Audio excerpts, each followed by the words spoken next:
got a guy with an RPG. I'm gonna fire. From the very beginning, I have used this channel to bring attention to issues of freedom of speech, freedom of the press, and of course, censorship. Now, because a lot of the information connected to censorship that I have published relates to morality, so usually stuff like religion, that can create the idea that censorship is first and foremost a matter of morals. But it is not exactly that. In reality, censorship, more than about morality, is about power. It's about people and organizations in power trying to keep others from jeopardizing that control. Now, obviously, power is usually associated with the idea of nation states. And it is precisely when the power of nation states is jeopardized that we really see censorship and repression. That is how we get to the topic of Julian Assange, a journalist and publisher who right now is sitting in solitary confinement in England's Guantanamo Bay, Belmarsh prison. The reason why he has been placed in these extremely inhumane conditions are that he published truthful information about war crimes and crimes against humanity committed by the United States and its allies in Afghanistan and Iraq. He is not accused of anything else. He is accused of having been a part of the revelation of secret American information. He is not a United States citizen. He has never lived in the United States. He has never had access to these documents except for the fact that a source gave it to him and he published them. And thanks to that publication, the world benefited. We all became aware of what the United States was doing in wars of aggression that were sold to people on the idea of fighting for freedom. Why do they hate us? They hate our freedoms, our freedom of religion, our freedom of speech. Fire. Hey, Roger. Keep shoot. Keep shoot. On Tuesday and Wednesday, Julian will have what might be his last hearings in the United Kingdom. If he loses, he will be sent to the United States, where he will face a trial that he will almost certainly lose because of the way the law is structured on this topic. He will be locked up in a maximum security prison, where he will, in all likelihood, be held in solitary confinement for the rest of his natural life, potentially under what is known as Special Administrative Measures, or SAMs, which basically amount to a civil death of the prisoner. They are left incommunicado, and even the people who interact with them are left unable to tell people what they see or what they hear from this prisoner. The United Nations has determined that solitary confinement for any length of time beyond 15 days is a form of torture.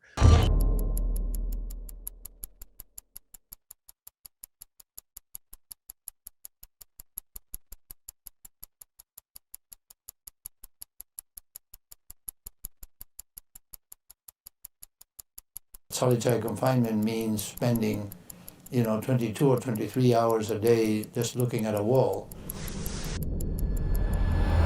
Well, in the United States, we keep prisoners in solitary confinement for as long as 44 years.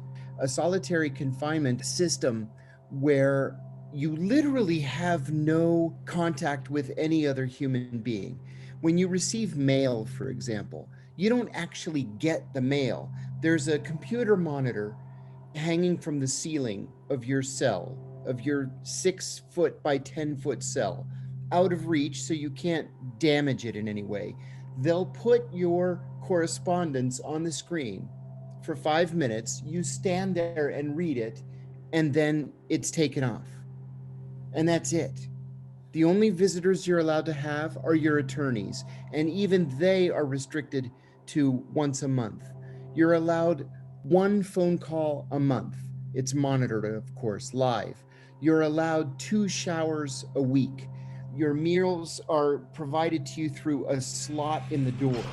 Every one of these cells, and I know this because I was in solitary confinement, every one of these cells has a small door at the back, and that door leads to a cage that's outside. Now, the cage in my case was another 6 by 10 feet. And so you can either walk around in a circle or in an oval in your indoor 6x10 cell, or 1 hour a day, go outside into the cage and walk in a 6x10 foot circle.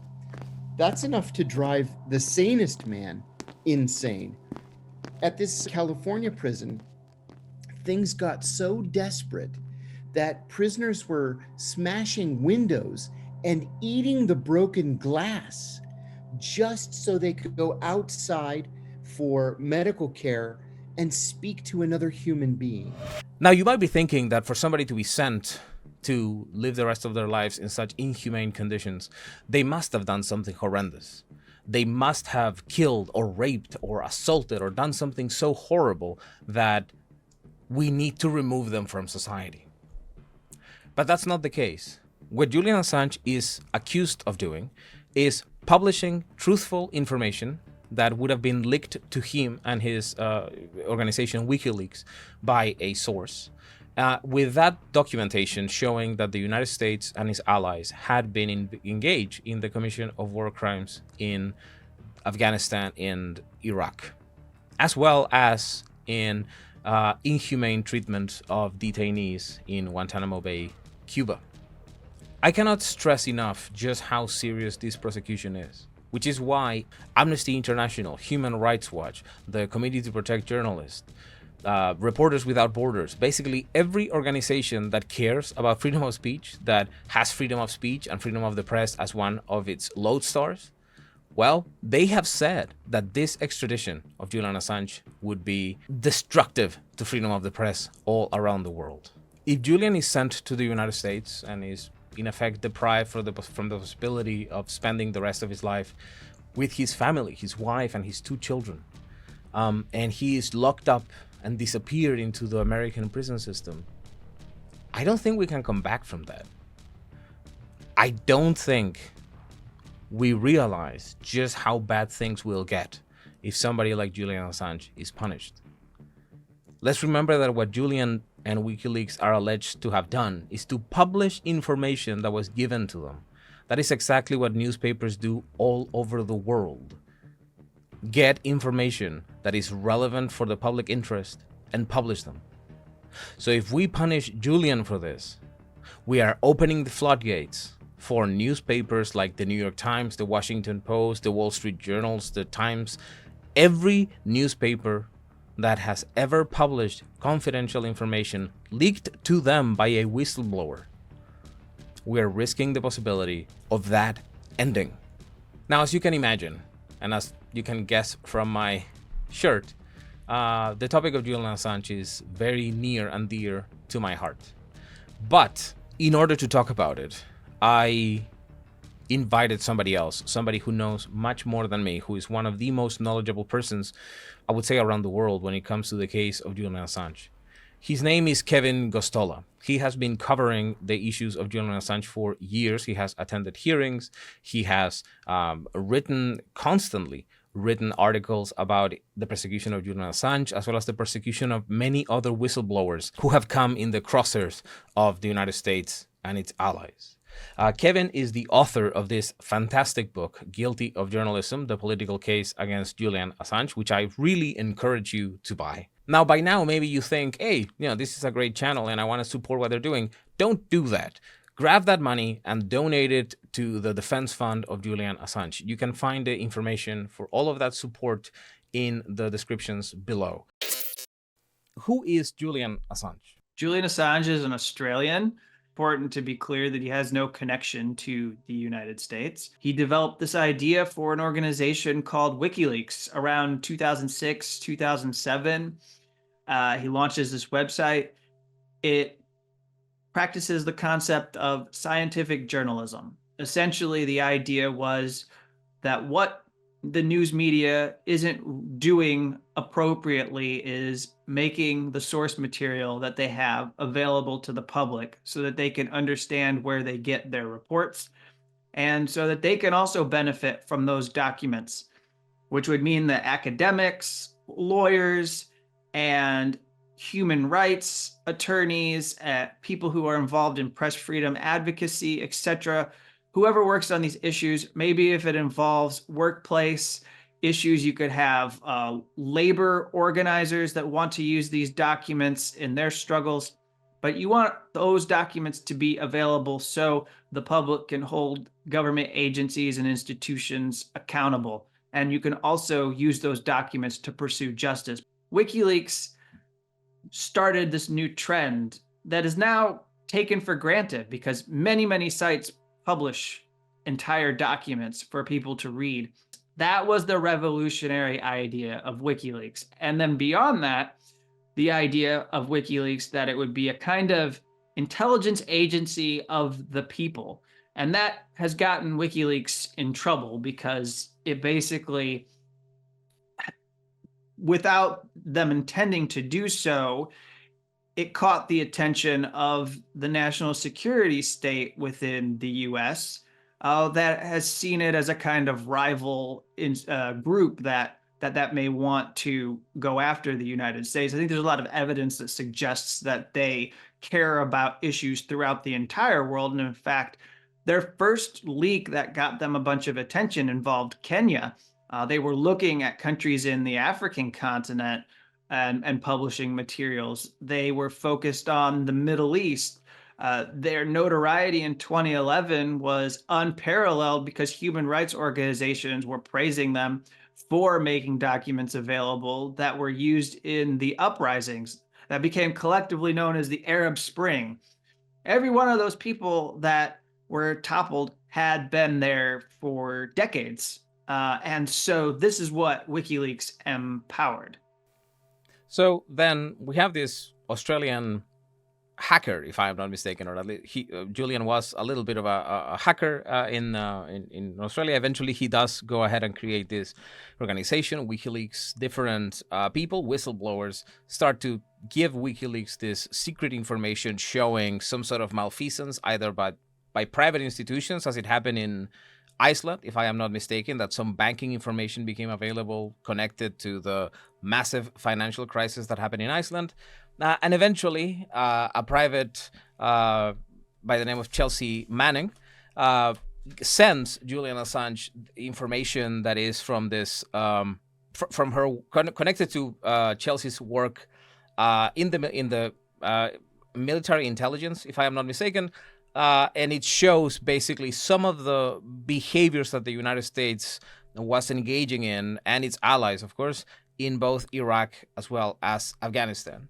Now, what sort of material did Chelsea give to Julian Assange? The materials had evidence of torture. There were evidence of war crimes that were happening. There was complicity in crimes against humanity that were happening globally. You could see that the State Department would continue relationships with countries that had poor and shoddy human rights records, and that those governments, if their prosecutors were trying to hold, let's say, the CIA or US military accountable for torture, that behind the scenes, and this happened in the Obama administration and also with President George W. Bush's administration, they would be conspiring to sabotage and undermine and make sure that prosecutions did not happen of CIA officers who were involved in the rendition or torture, rendition being like kidnapping people off the streets and sending them to black site prisons, secret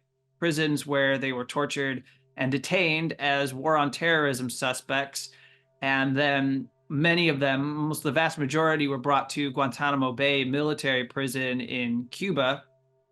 And those documents, that's one aspect. You could see that there was an informal or formal agreement between the US military and Iraqi forces to excuse torture. It was called FRAGO 242. And basically, they were going to look the other way as Iraqi civilians or so-called insurgents were picked up and interrogated and tortured. And there would be no effort by the US to prosecute any Iraqi security police or military officers for that torture.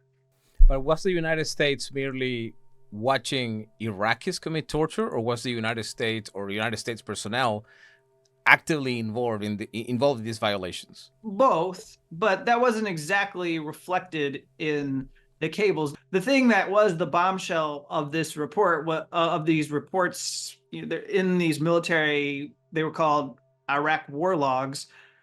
It was that this existed, and that it was part of the chain of command's decision making to not do anything about this torture. So but yes, you're right. I mean, we had Abu Ghraib, which was a huge scandal that went all over the world, putting people on boxes, and basically hooding them and doing horrific things to them in that military prison. And all this torture and these camps where these men were detained, some of these camps, it's where ISIS was birthed. And so we see that in this torture and abuse of people, that the United States was creating a new breed of terrorists that would escape, new breed of militants that would escape, and then become extreme and go off into these territories, these countries, and seek to conquer them by promoting their extremist ideology that had been fueled by their rage against how the United States mistreated them. To think is an important context that is why we cared about the conduct of the U.S. military and what was happening in Iraq and Afghanistan. Of course, now in Afghanistan, there has been a full withdrawal of troops that took place after Biden was elected, President Joe Biden, and it collapsed. The government that the U.S. installed, it collapsed, and the Taliban took over and have control. But in Afghanistan, there were war crimes that were exposed as well. There were night raids that were exposed where U.S. military soldiers would go off. They go to a home and they claim that there's a suspect there that they need to kill or capture. And those types of things were in these documents. So collectively, challenging these war policies where you have very limited debate, if there's even any debate in the United States, that was something that was offensive to the United States. And that was part of the retaliation against Julian Assange and Wikileaks. And when it came to the diplomatic cables showing the entire world the way that this functioned, there's things in there like how basically these diplomats function as salespeople for the Boeing Corporation to sell airplanes to like Saudi Arabia or India or any of these countries. And some of these countries have terrible human rights records and are being rewarded with military hardware and equipment from the United States. So that kind of thing put them in this position where they knew or they decided that they were going to develop an insider threat program and prevent any more people from being able to leak to WikiLeaks. But also, they were going to figure out a way that they could make it impossible for WikiLeaks to operate. There was a blockade that happened. There were services like PayPal and Visa and MasterCard and Amazon's web services. I believe they took WikiLeaks's I remember site. that.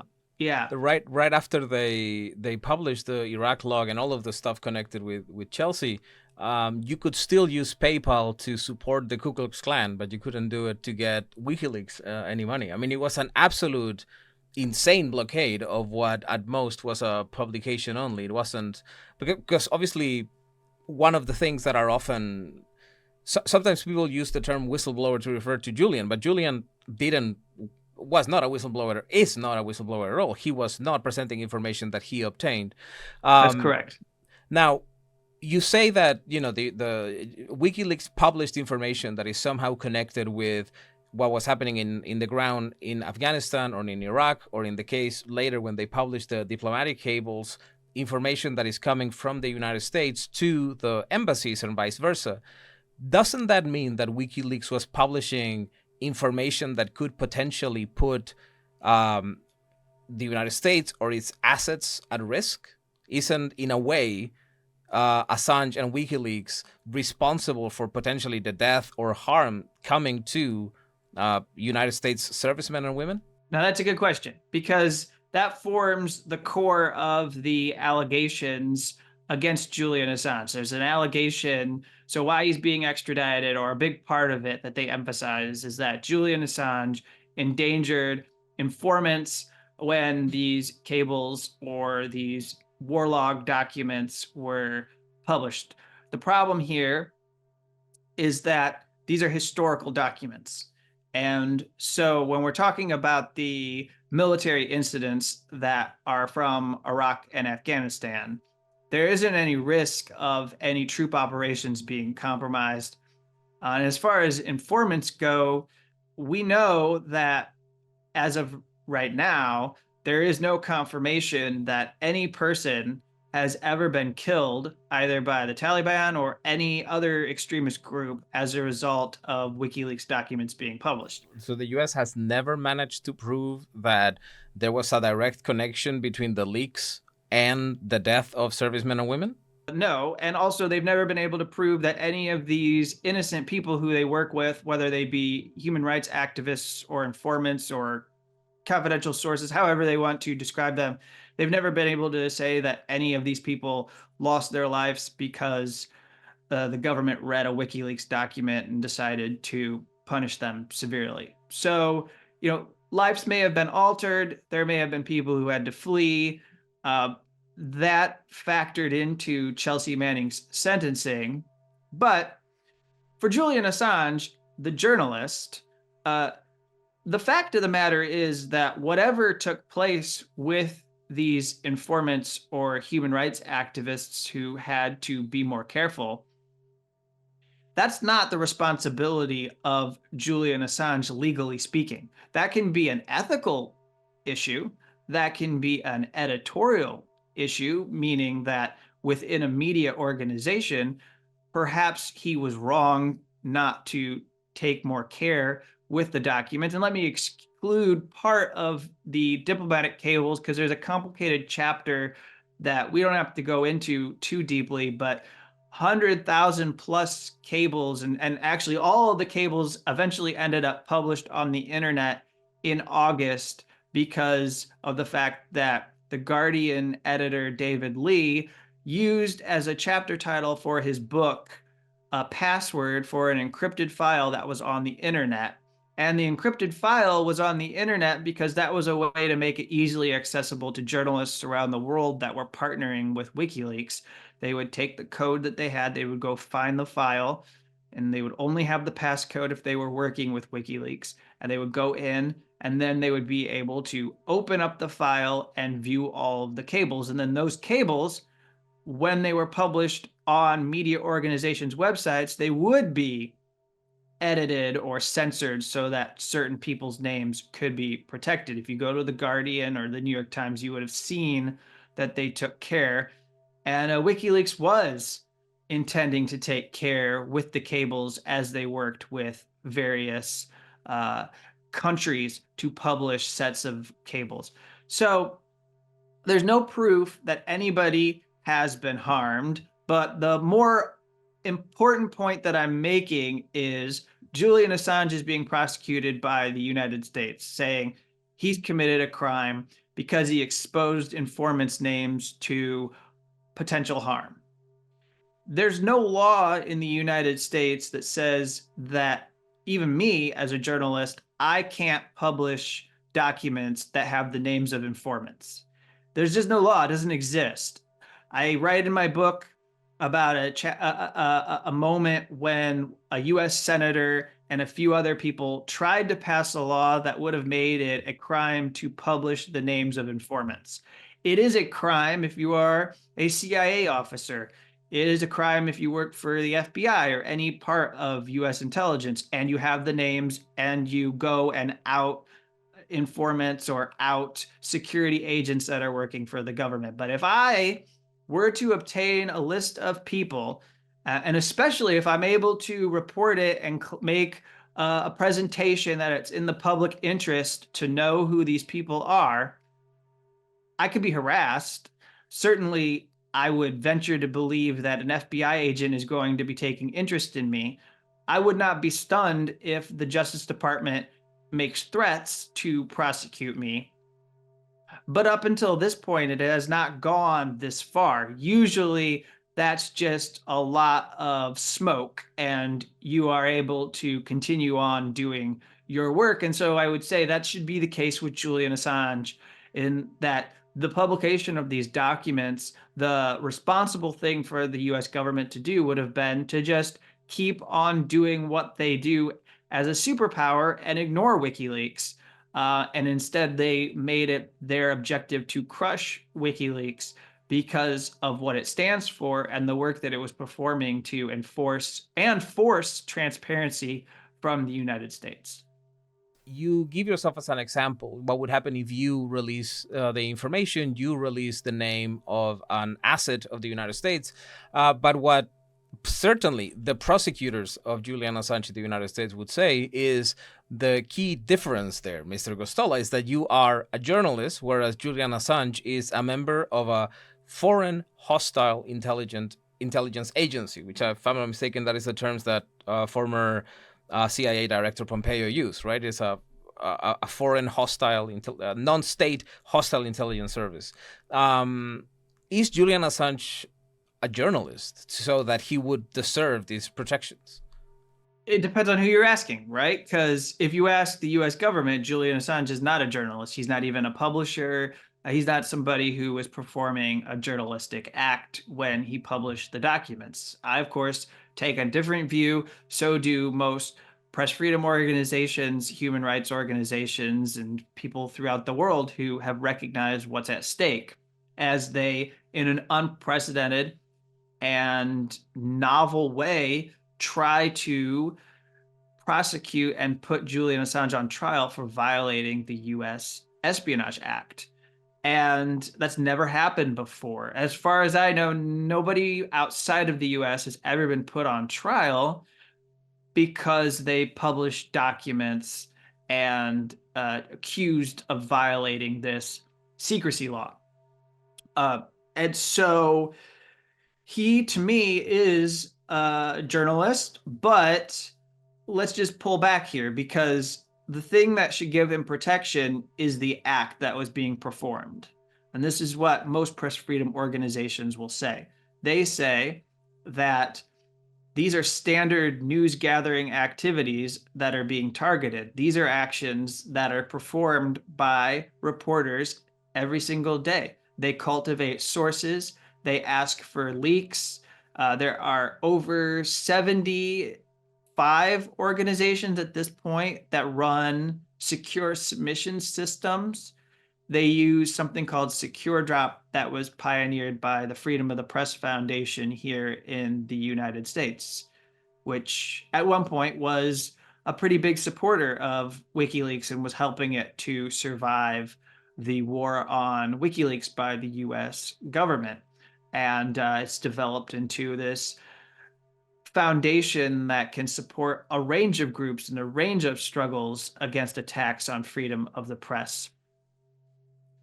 And their point, going further, is that these tools that are being used, also the idea that you are trying to help a source like Chelsea Manning maintain her anonymity so that she can leak and not be found out, that's something that happens with journalists and media organizations all the time.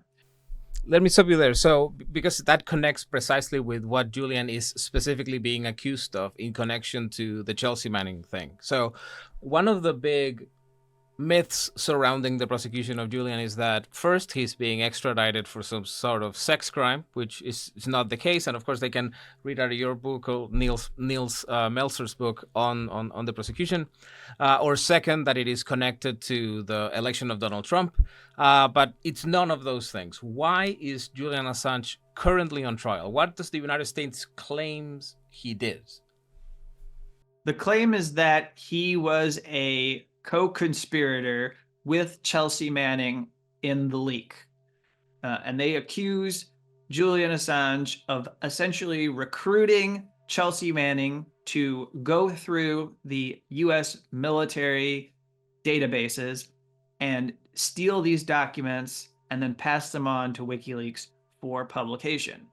They even go so far to say that there is a most wanted leaks list that WikiLeaks had put together, which specifically gave Chelsea Manning a roadmap for releasing the documents or knowing what files WikiLeaks wanted to publish. The trouble is, as we learned at the court martial during her trial, we learned that only 2%, 3%, maybe less than that, match what WikiLeaks was interested in publishing. So if Chelsea was really working for WikiLeaks, she did a terrible job as a recruit and did not provide the materials that WikiLeaks wanted.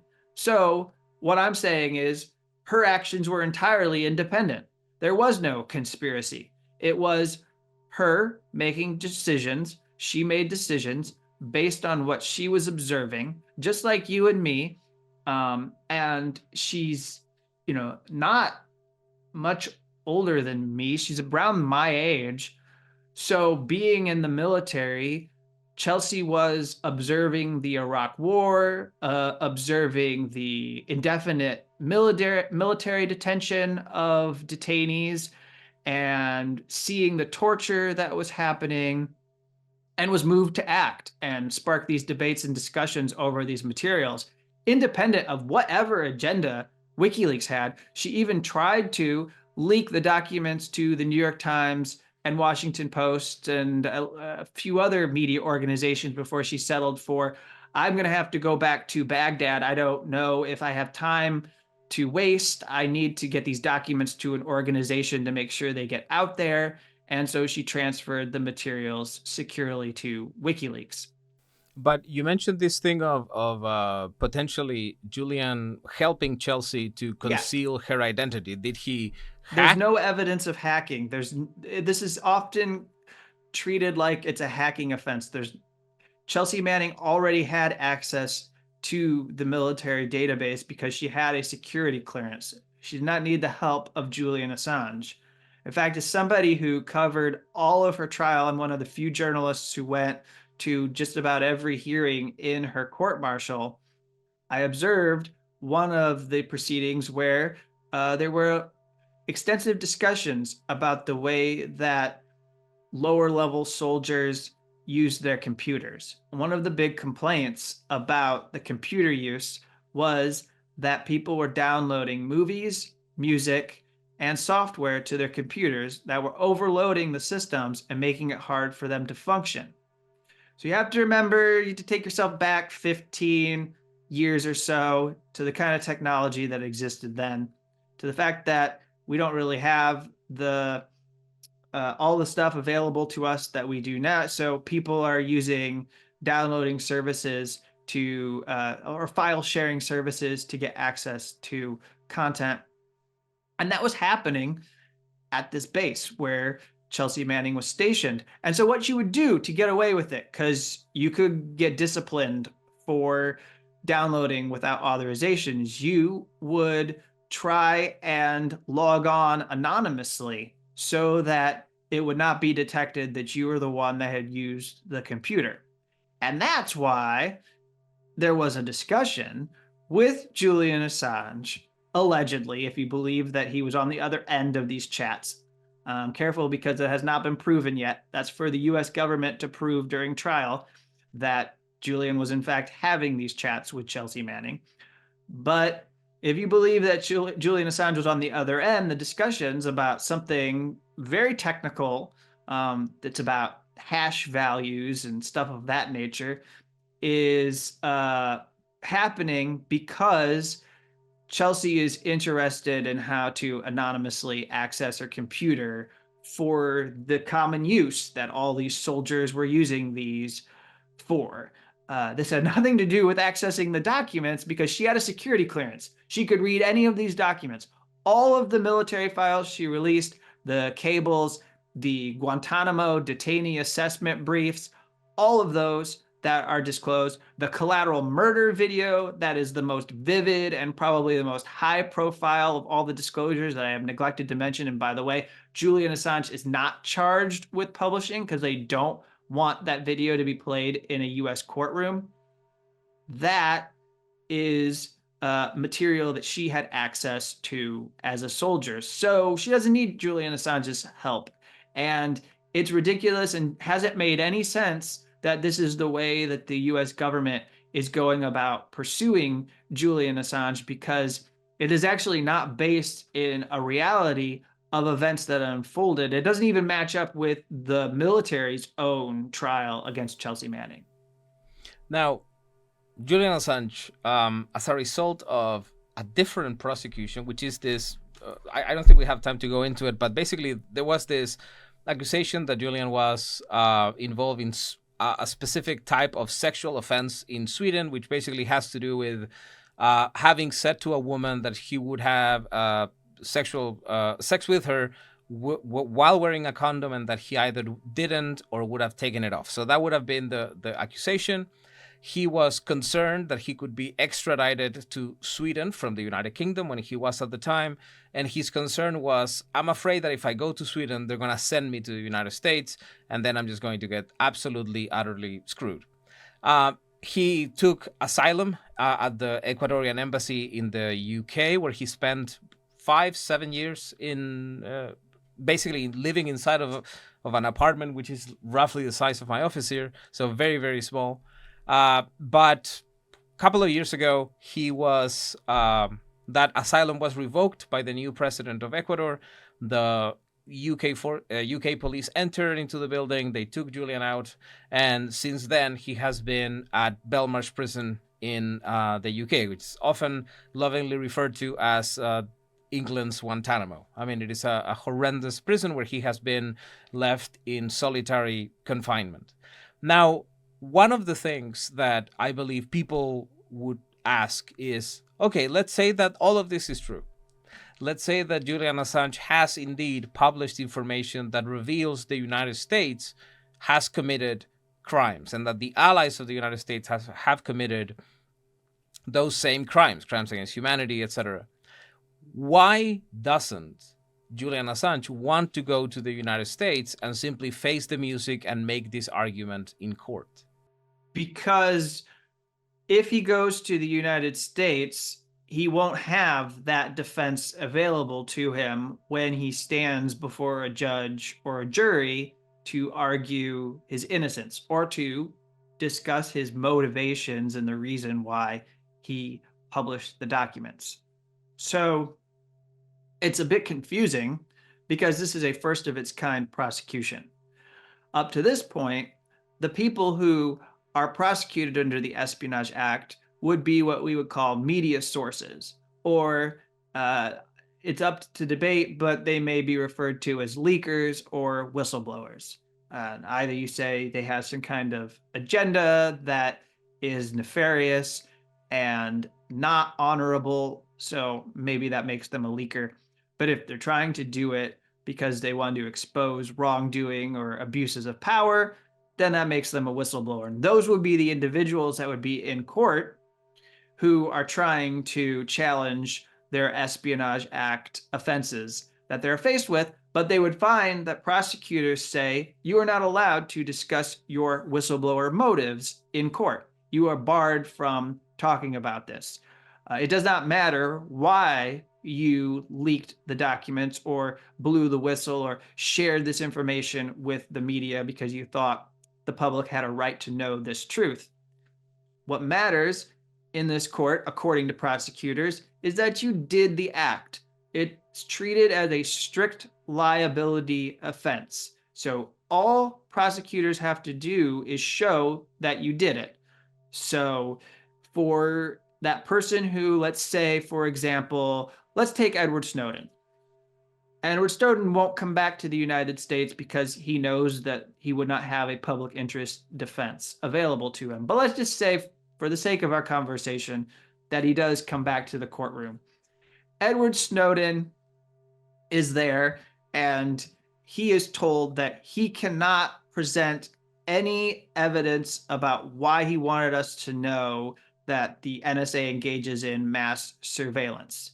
The only way he can defend himself is by showing that he didn't know that the information was classified or that the information would be information that could do harm to the United States or advantage a foreign power.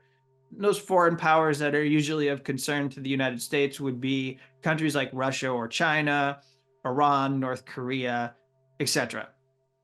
And so all the prosecution has to do in order to convict Edward Snowden is say, Edward Snowden, you signed a non-disclosure agreement when you got your security clearance. You signed these secrecy oaths, basically, and you said that you knew if you access these databases, you're not supposed to disclose the material to any person that is unauthorized to receive it. And so here we have you giving documents to these journalists. Their names are Glenn Greenwald, Laura Poitras, and Ewan McCaskill. They were working for The Guardian. We've got you. You committed the crime. And that's it. Nothing matters to it mechanically. You don't have any explanation for your actions that can get you out of jail.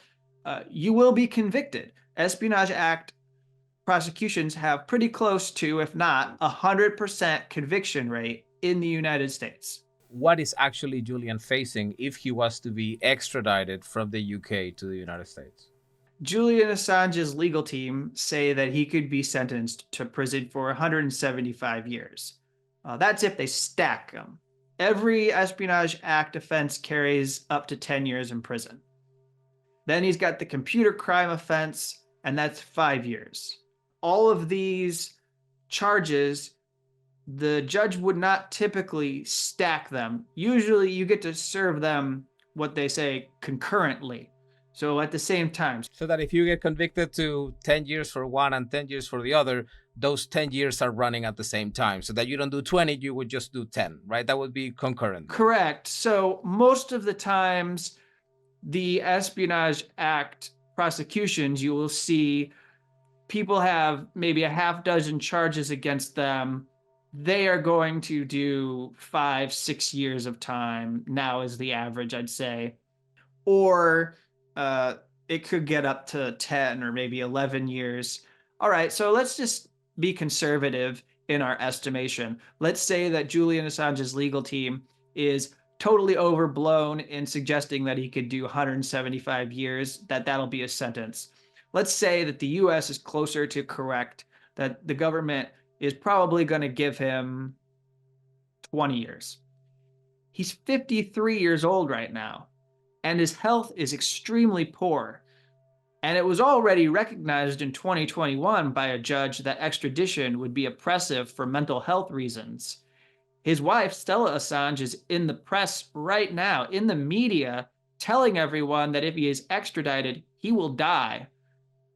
And so it is a life sentence to be sentenced to a US prison for 20 years. Yeah, even 15 years. Add that to 53, 68 years old. I don't know that his health is such that he could actually survive 15 years, let alone talking about more than that. So it would be essentially a life sentence. The rest of his life would probably be in a US prison.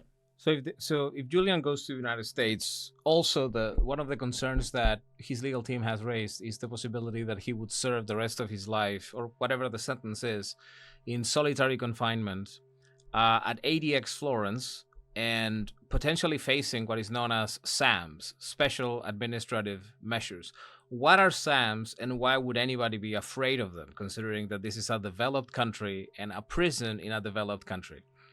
This was an incredible aspect of the extradition decision. I know that Julian Assange eventually lost in the appeals, but the US government had to go before a appeals court and argue essentially that the US prison system isn't too inhuman or cruel for people to be extradited to the United States, despite evidence that we have of solitary confinement happening that is torture, that the United Nations has condemned and singled out and done investigations on the way people are abused and mistreated generally. Indeed, because just as context, I think that solitary confinement is already considered to be cruel and unusual punishment when we go over a couple of weeks of solitary because of how terrible it is for your mental health. And the United States routinely has prisoners serve years and years and years in solitary confinement. So that is the standard that we're talking about. Yeah, exactly. And just, for contextual purposes, just to give an example, and this is sort of outside the case, but there was just a story about how solitary confinement of immigrants in detention centers has ramped up in the United States. Julian Assange is a foreign national, and in the US, he probably would be treated as a non-American and might be faced with some prejudice for being from outside of the United States. He would not be someone who could avail himself, although you are supposed to have constitutional protections when you are in U.S. custody. There's an open question about how much that would be respected, since he isn't truly a United States citizen. So I throw that out there. But the special administrative measures that you're discussing or mentioning here is that the Attorney General of the United States gets to seek input from all of these different U.S. government agencies, and that includes the CIA, which we didn't talk about yet, but they're accused of being involved in helping a private security company named UC Global target him while he was living in the Ecuador embassy. And so the CIA, which has wanted to, if you believe reporting, plot to kill or poison him or even kidnap him from the embassy, they get to have a say in what kind of conditions he is in during detention or during his prison sentence. And they can set the restrictions on communications. The Attorney General will establish these SAMs, if he would choose to do so, that make it so that you are, not only isolated, but there's all kinds of things that people get to do in prison that you probably won't get to do. There's less recreation. It means that you have something he struggled with all along is access to sunlight, so that he can go out there for his physical health and be exposed. But you can limit the recreation time that a prisoner has and limit their access to programs. You're not allowed to be going to anything that is like if it's a mental health program, counseling or whatever, he might not be able to go to that if it's with a group of people, because he has special administrative measures imposed against him. So this exists in ADX Florence. I also want to mention there are two other facilities. They have something called communications management units. They're essentially like little Guantanamos, and he could be sent there. There's a whistleblower there right now that I write about in my book. His name's Daniel Hale, and he exposed these drone documents that were published by a U.S. organization called The Intercept, and that was a big deal. And eventually he was prosecuted while Trump was president, and he was sent to this communications management unit where he is still incarcerated, and that's what Assange could go through. He could be treated like that. When you're put in these communication management units, you're not allowed contact with someone. You can't hug. Typically, you can't hug your wife or kids. You can't hold them. You are separated. You are. It's very intrusive the way that prison authorities are with you, much more so than in just a normal prison. A standard low security or medium security facility that Julian Assange could be sent to. But with these national security considerations, he's more likely to be put in one of these facilities where intelligence agencies from the FBI, agents from the FBI can micromanage Julian Assange's confinement. I mean, I was reading today in the Columbia Journalism Review, they talk about SAMs as a threat to freedom of speech. And let me just quote it here. It says that anyone in touch with a person subject to SAMs is likewise gagged, meaning that an attorney, spouse, or sibling can be criminally prosecuted for passing along what a prisoner has said, whether that's something as insignificant as what the prisoner had for breakfast or as consequential as reports of force feedings. In other words, it is basically the state deciding that there is the social death of this prisoner. Nobody is supposed to remember that they exist. And I think that it is worth mentioning that this is inhumane regardless of who is suffering them. But it is, of course, more offensive to any sense of dignity to know that it is happening to somebody who is accused of, at worst, participating in the publication of information that the United States and its allies committed war crimes. That is exactly what the argument is. Now, as we mentioned before, Julian is currently in Belmarsh prison in the United Kingdom, and he is facing extradition to the United States. We are approaching what some people, and among them yourself, have referred to as Day X, which is the 20th and the 21st of February. What is going to happen next week, and why is it important? This could be, as Assange's legal team has said, the last public hearing for Julian Assange in the United Kingdom, which means that after there will be a decision by this court on whether to grant a full appeal hearing, and if it's denied, he has no more route to appeal in the UK system. And it is a concern or a fear that within a day or two, he could be put on a plane and brought to the United States. But there's also a possibility that he could make an appeal to the European Court of Human Rights and ask them to review the extradition. But what that means for Julian Assange is that he probably will be incarcerated or detained at Belmarsh for another 2 to 3 years before the European Court of Human Rights resolves his appeal, which is perfectly fine with the United States government. I think they like the limbo that this case has had, because not putting Julian Assange on trial yet gives them a certain amount of cover, and they don't have to take responsibility for what they're doing. So I think they might accept the delay, although it has been discussed that perhaps there could be a situation where they put Julian Assange on a plane so that it makes it impossible for him to go to the European Court of Human Rights and challenge extradition. There has been a history of the United States engaging in what was known as extraordinary rendition, which is basically grabbing somebody, putting them on a hood, throwing them on a plane, and they just happen to appear in the United States. Germany was involved in this, Denmark and Sweden. And the argument here seems to be that potentially the UK could engage in the extraordinary rendition of Julian Assange. Can you tell me a little bit about what extraordinary rendition is and whether Assange actually faces the risk of this happening to him? So because this case is so far along, I mean, a lot of the extraordinary rendition of terrorism captives or people who are accused of terrorism, that took place without any charges against them. Yeah, I mean, many times the CIA would be torturing and abusing them, obtaining false confessions, and then that would be passed along to the FBI, and then maybe they'd go interrogate the person again and try to get that information without torturing them, and then they would put together a case, and those charges would then be the basis for excusing how they were abducted or kidnapped. I don't see that exactly here, but the essence is the same, right? Because if you are snatching him and making it impossible for a challenge to the European Court of Human Rights, then you are denying Julian Assange due process. He wants to remain in Europe and challenge it, and that should be an avenue available. I think one political issue that is worth mentioning, but we don't have to spend a lot of time on, is that Britain has wanted or considered the possibility of not being under the European Court of Human Rights.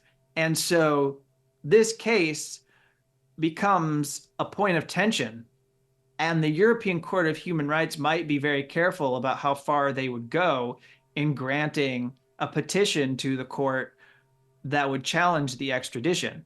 So what I'm saying, I'll just be explicit, is they might deny Julian Assange's request to review extradition to protect the membership of Britain. And that's something that Julian Assange's people and other observers have talked about, that the extradition of Julian Assange might go forward because the European Court of Human Rights does not want to get involved and upset the UK, so that they have a reason, of an example that infuriates them and makes them pull out from, or gives them an excuse they can point to for pulling out of the European Court of Human Rights.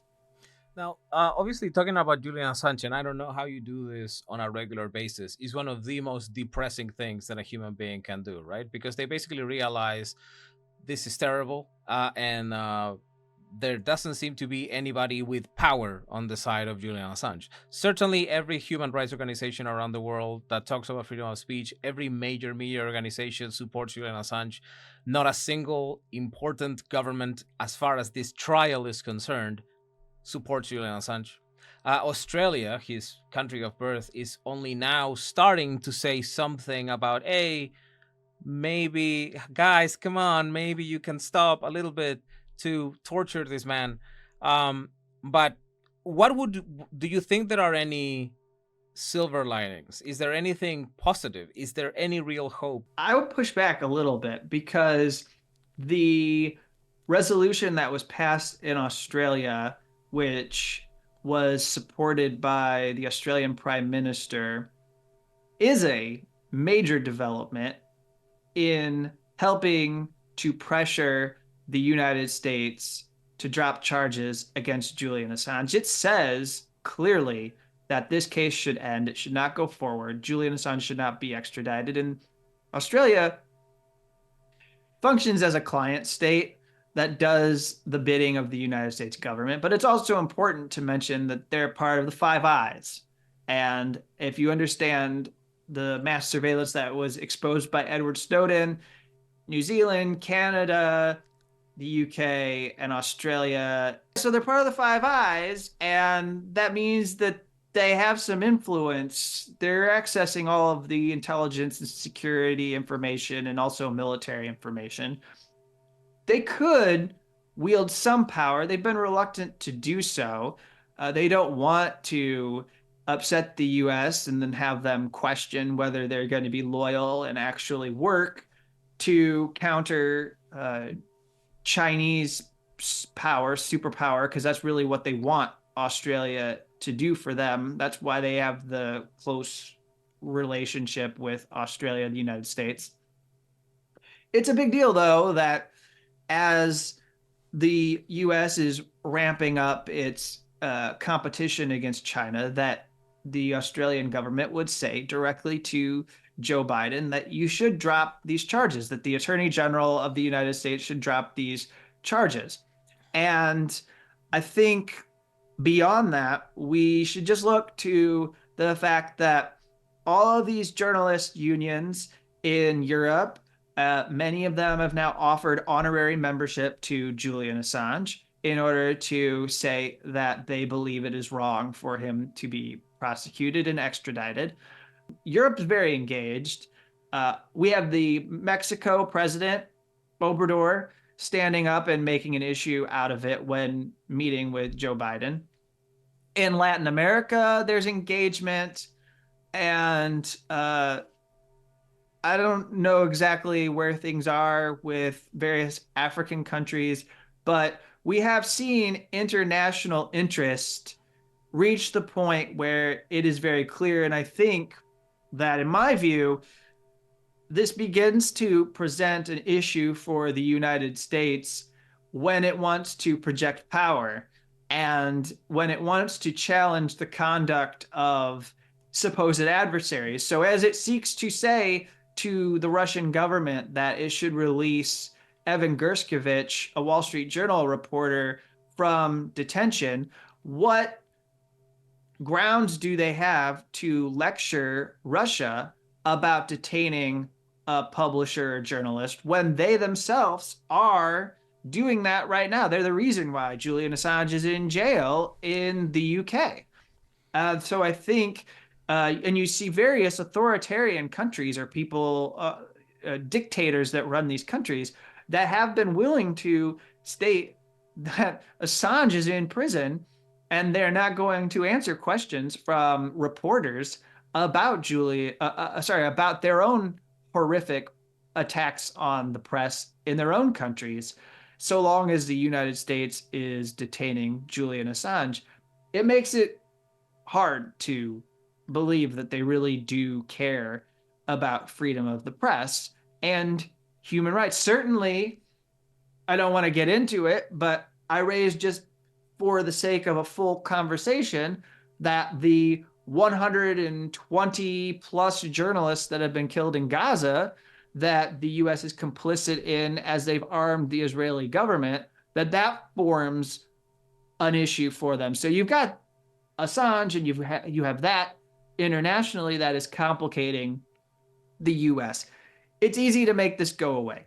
And I think we're getting closer and closer to a persuasive argument where you say, Julian Assange has been punished. He has served time in prison. And nobody would disagree that Belmarsh is a real prison.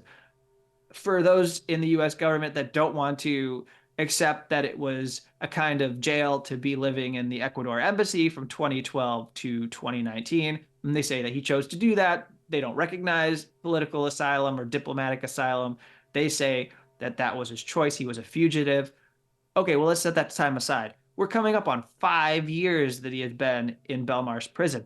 And I told you that that's almost as long as the longest sentence that people typically would serve for violating the Espionage Act, at least if they were a civilian in the United States. And so they could say time served. They could say, all right, we're offering you a plea deal and time served. The problem is that Julian Assange doesn't want a conviction to be on the record in the US law. That would make it so that the threat to freedom of the press is even more heightened because the US was able to get him to plead guilty so that he could walk away. So that's a bit of a struggle, but we're getting to the point where the kind of imprisonment and treatment that Assange has endured could be persuasive in convincing the US government to back off, or it shocks the conscience of people around the world enough to where pressure is mounted. And I would also say that politically, from the ground up here in the United States right now, you could see pressure grow as, if he is put on trial, it's going to be really difficult to complete that trial without an uproar from the public. I don't know for sure what will happen, but I would venture to believe that as people become familiar with the issues around it, and as the press cover it, as they should, and as there is a widespread debate about it, it would become clear that this is a terrible thing that is happening in the United States.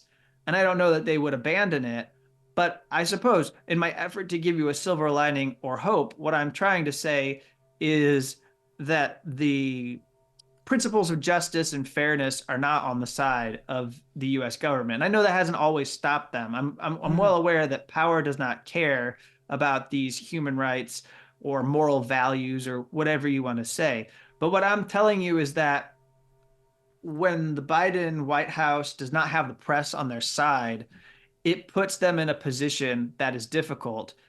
Now, if there's an election and Trump is back in power, I don't really know what happens. It would seem to me that would be the worst possible scenario for Julian Assange. Just yesterday, I was listening to how supposedly Trump had come close to pardoning Assange. The fact that he didn't, or pardon any of the people who did crimes with him, suggests the kind of moral fortitude that he has. But in any case, I thought that Trump would be more likely to be convinced towards pardoning him, if nothing else, maybe because as a way of kind of pissing off intelligence agencies. But it seems to be that you believe that he would be a higher risk for Assange than the alternative.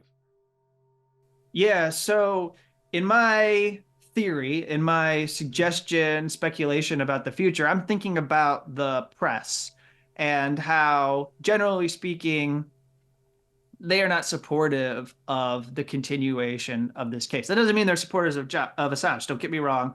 And also, I don't think they're doing nearly enough coverage of the Assange case. And they're not actually interested enough in the hearing, which by the way, I should mention on your show towards the end here, that I was denied access to these proceedings that are happening on February 20th. I have been granted remote access before by the UK's Administrative Court Office, and there are people in Australia that have been able to access and cover it, and there are US journalists that have been able to cover it without going to London. But they have taken the position that nobody outside of England or Wales should be able to access the audio-visual link for the feed from the courtroom of this appeal hearing, even if they can show that they're a journalist, even if they can demonstrate that they have been regularly covering this case and actually have received credentials from this court office before. So I just mentioned that. And I think that the press that has shown that they are very caught up in the actions of the Trump administration, and that Trump will go to war against the media if he is able to get back into the White House. And he's talked about going after his political enemies. It's going to be a kind of revenge tour for him if he is reelected. They would have their hands full. I frankly feel like Julian Assange would be sacrificed, as we felt like all along that he's being sacrificed throughout this long process that has taken almost 15 years now. But under Biden, there's less of this war against the media from the White House. So they have space to engage with an Assange trial. Under Trump, he's coming for them. He wants to shut down their operations. They have to protect themselves. They have to go into a defensive mode. He's not going to put the intelligence or security agencies on a leash. His Justice Department will ignore media policy guidelines, which means subpoenas for the New York Times, the Washington Post, these organizations. It means we're going to tap your phone lines, check your email, intrude on your email communications. We're going to use all the power that we have at our fingertips to disrupt any reporting that we think would be a threat to the functioning of this administration. And so I see that as being something that would overshadow and get in the way of the US media being able to focus on Julian Assange's trial in the way that they should. Maybe it would dovetail nicely and they would treat it as all one part of the attacks on freedom of the press. But they see themselves as different than Julian Assange, and they always have, and that is the reason why I say what I say. It's to their fault, and they're put themselves in a position by doing this. You know, the New York Times used language where they treated Julian Assange as a source when he brought material to their newspaper.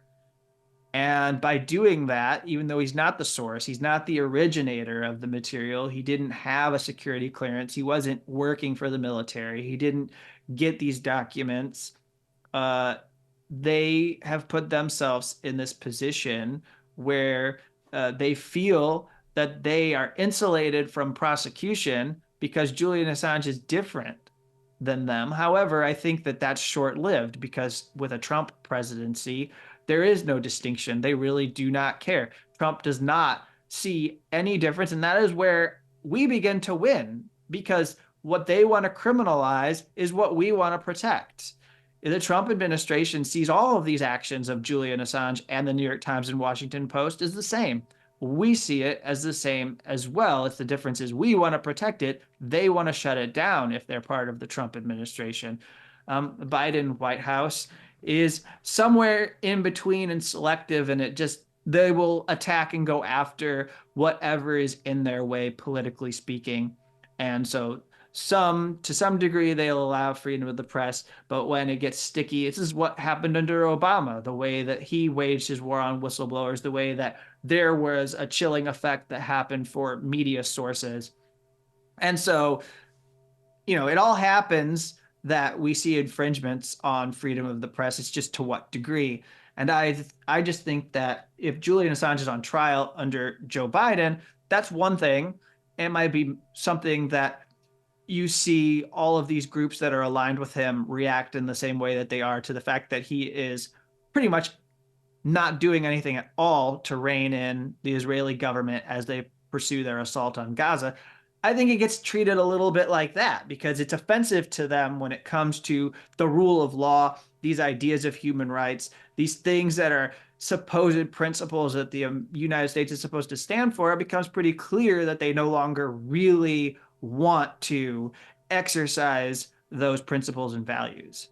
And I think that that is precisely, and just to kind of close this, um, one of the challenges that are created for all of us by the prosecution of Julian Assange is the chilling effect. The fact that all of a sudden we're going to realize that standing up for those values, the values of the Enlightenment, the values of freedom, democracy, and civil liberties, um, start to be criminalized by people in power. And once the United States, which used to present itself as a shining city on a hill, starts to actually, or continues rather, to betray those values, it is much easier, as you mentioned, for despots and tyrants to say, well, we are all the same anyway. We're all doing exactly the same.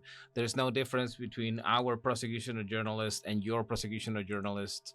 And it is a huge risk. And from what you say, it seems to be that the key seems to be to continue raising pressure, raising the pressure on the media, on the politicians, so that they more openly advocate for the freedom of Julian Assange, and I mean, hopefully for the prosecution of the people who actually did go ahead and commit these war crimes. It is important to remember that the only people prosecuted for these war crimes are the people who revealed the fact that they happened, none of the people who were engaged in the commission of those war crimes. Kevin, I can't thank you enough for all of the time that you gave me today. I really, really appreciate it. I have been following your work since you started covering, I think, the Chelsea Manning trial, and it has been really essential for me to really get a good understanding of the trial and everything that is affecting Assange, WikiLeaks, and whistleblowers in general. So thank you so much for all of your work, and especially for all of the time that you gave me today. Just leave you with a message of hope and say, keep fighting, don't give up, because certainly Julian Assange hasn't. He has continued to subject himself to this abuse in Belmarsh, and the people around him have continued to fight because he believes in this principle that we should all have access to truthful information, and that you should not be able to allow the US government to get away with throwing its power around in the way that it has.